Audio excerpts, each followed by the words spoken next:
सपनों का कमरा। एक प्रेरणादायक कहानी। एक शहर में एक परिश्रमी, ईमानदार और सदाचारी लड़का रहता था।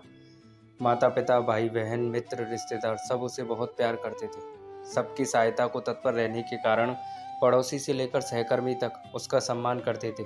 सब कुछ अच्छा था, किंतु जीवन में वह जिस सफलता प्राप्ति का सपना देखा करता था वह उससे कोसों दूर था। वह दिन रात जी जान लगाकर मेहनत करता, किंतु असफलता ही उसके हाथ लगती। उसका पूरा जीवन ऐसे ही निकल गया और अंत में जीवन चक्र से निकलकर वह काल चक्र में समा गया। चूंकि उसने जीवन में सुकर्म किए थे, इसलिए उसे स्वर्ग की प्राप्ति हुई।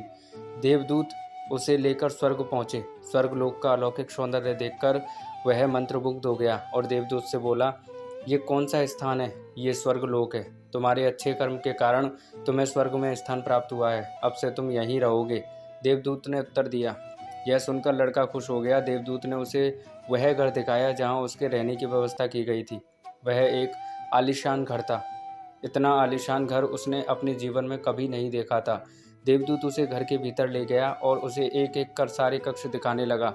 सभी कक्ष बहुत सुंदर थे। अंत में वह उसे एक ऐसे कक्ष के पास लेकर गया जिसके सामने स्वप्न कक्ष लिखा हुआ था।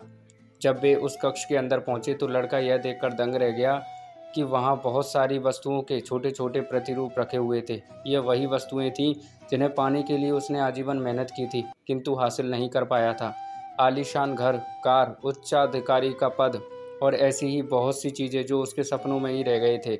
वह सोचने लगा कि इन चीज़ों को पाने के सपने मैंने धरती लोक में देखे थे, किंतु वहाँ तो ये मुझे मिले नहीं।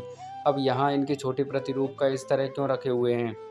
वह अपनी जिज्ञासा पर नियंत्रण नहीं रख पाया और पूछ बैठा, ये सब यहाँ इस तरह, इसके पीछे क्या कारण है? देवदूत ने उसे बताया, मनुष्य अपने जीवन में बहुत से सपने देखता है और उनको पूरा कर जाने की कामना करता है, किंतु कुछ ही सपनों के प्रति वह गंभीर होता है और उन्हें पूरा करने का प्रयास करता है। ईश्वर और ब्रह्मांड मनुष्य के हर सपने पूरा करने की तैयारी करते हैं, लेकिन कई बार असफलता प्राप्ति से हताश होकर और कई बार दृढ़ निश्चय की कमी के कारण मनुष्य उस क्षण प्रयास करना छोड़ देता है जब उसके सपने पूरे ही होने वाले होते हैं। उसके वही अधूरे सपने यहाँ प्रतिरूप के रूप में रखे हुए हैं। तुम्हारे सपने भी यहाँ प्रतिरूप के रूप में रखे हैं। तुमने अंत समय तक हार न मानी होती तो उसे अपने जीवन में प्राप्त कर चुके होते। लड़के को अपने जीवन काल में की गई गलती समझ आ गई, किंतु मृत्यु पश्चात अब वह कुछ नहीं कर सकता था। मित्रों, किसी भी सपने को पूर्ण करने की दिशा में काम करने के पूर्व यह दृढ़ संकल्प लें कि चाहे कितनी भी मुश्किल क्यों ना आए, चाहे कितनी भी बार असफलता का सामना क्यों ना करना पड़े, अपने सपनों को पूरा करने की दिशा में तब तक प्रयास करते रहेंगे जब तक वे पूरे नहीं हो जाते। अन्यथा समय निकल जाने के बाद यह मलाल रह जाएगा कि काश मैंने थोड़ा प्रयास और किया होता। अपने सपनों को अधूरा मत रहने दीजिए।